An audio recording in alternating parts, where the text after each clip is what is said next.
Hari itu berlalu dengan lambat, seperti waktu yang sengaja ditarik agar terasa lebih panjang. Dan meskipun Benny mencoba menjalani semuanya seperti biasa, mencoba meyakinkan dirinya bahwa semuanya sudah berakhir, bahwa apa yang terjadi semalam hanyalah satu kejadian buruk yang tidak akan terulang. Malam datang lagi dengan cara yang sama seperti sebelumnya, perlahan, pasti, dan tanpa permisi.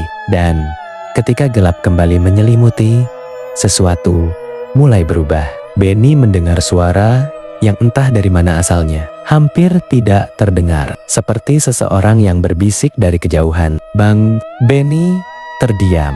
Ia mencoba mengabaikannya, mencoba berpikir bahwa itu hanya suara dari luar, suara orang lewat, atau suara apapun yang bisa dijelaskan. Namun, suara itu datang lagi, sedikit lebih jelas, sedikit lebih dekat, seperti jarak di antara mereka perlahan menghilang. Bang, saya belum sampai. Tubuh Benny langsung menegang, jantungnya berdegup lebih cepat, dan seketika Benny menoleh ke belakang, ke arah yang seharusnya kosong. Namun, lagi-lagi ia tidak melihat siapapun, hanya ruang gelap yang tidak menjawab apapun. Dan justru itulah yang membuatnya semakin takut. Malam berikutnya, mimpi datang tanpa diundang. Dalam tidurnya, Benny kembali berada di atas motor itu, kembali melewati jalan yang sama, kembali merasakan angin yang dingin, dan di belakangnya wanita itu duduk diam seperti sebelumnya. Namun kali ini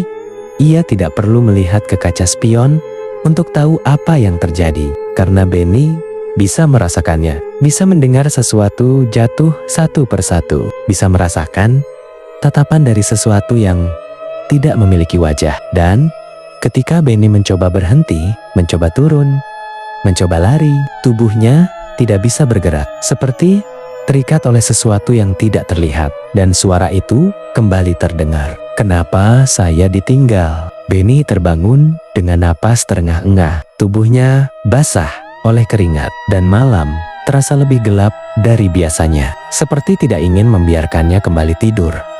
Dan sejak saat itu, Benny mulai sadar bahwa apa yang ia alami belum selesai.